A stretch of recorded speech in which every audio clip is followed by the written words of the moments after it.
Sini ngumpul. Buat kalian yang tiap kali gue bahas ayat langsung koar-koar, bilang Al-Quran itu dongeng. Mending cuci muka dulu deh. Kalian bilang mukjizat itu dongeng, tapi di sisi lain kalian nyembah manusia jadi Tuhan cuman gara-gara dia punya mukjizat. Logika kalian lagi konslet apa gimana? Gue tantang kalian pakai akal sehat, bukan pakai fanatisme buta.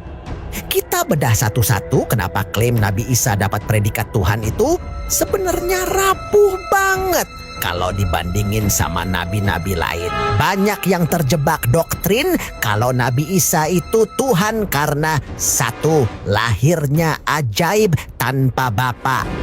2. Bisa hidupin orang mati. 3. Dianggap anak karena deket banget sama pencipta. Tapi kalau standar ketuhanan kalian cuma sebatas itu, harusnya ada kandidat lain yang lebih layak jadi Tuhan menurut standar aneh kalian itu.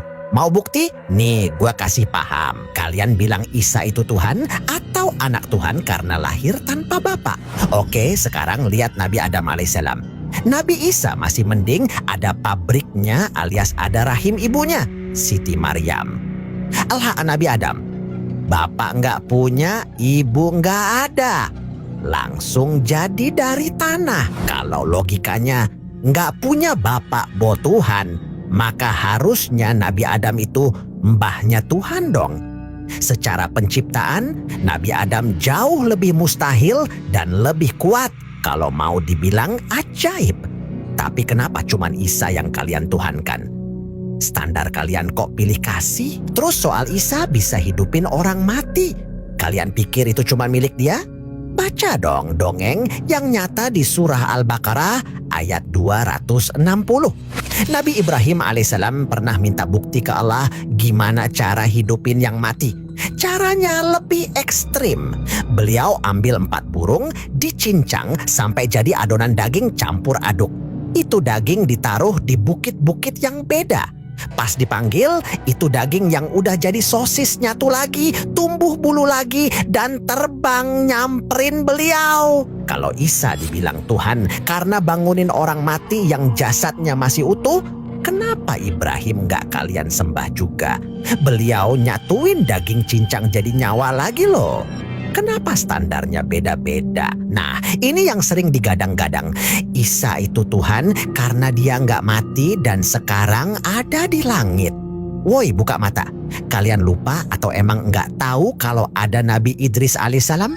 Di surah Maryam ayat 57, Allah tegas berfirman, kalau Nabi Idris juga diangkat ke martabat, tempat yang tinggi. Banyak riwayat syahih jelasin beliau sampai sekarang masih di langit. Kalau argumennya yang di langit yang Tuhan, kenapa Nabi Idris nggak kalian tuhankan juga?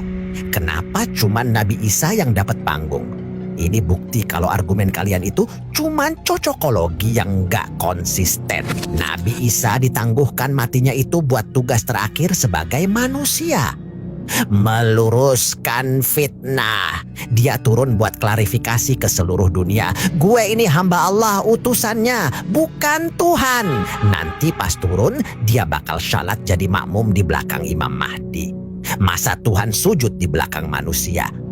Dan ingat, setelah tugasnya kelar, Nabi Isa bakal wafat dan dikuburin secara manusiawi. Masa Tuhan ada jadwal pemakamannya? Think again. Oh ya, satu lagi. Sebenarnya gua nggak ada niat buat nyenggol-nyenggol keyakinan lo, serius deh. Tapi kalau lo dikit-dikit bilang apa yang gue yakini itu dongeng atau ngarang, ya gimana dong? Masa gue diem aja? Gue cuman ngajak lo mikir pakai logika yang adil aja nih. Jadi jangan marah ya. Kalau argumen lo gue preteli satu-satu. Kita kan cuman lagi ngopi lewat tulisan. Masa baper? Kalau ngerasa logika gua masuk akal, ya syukur. Kalau enggak, ya silakan kasih argumen yang lebih masuk akal. Jangan cuma modal emosi.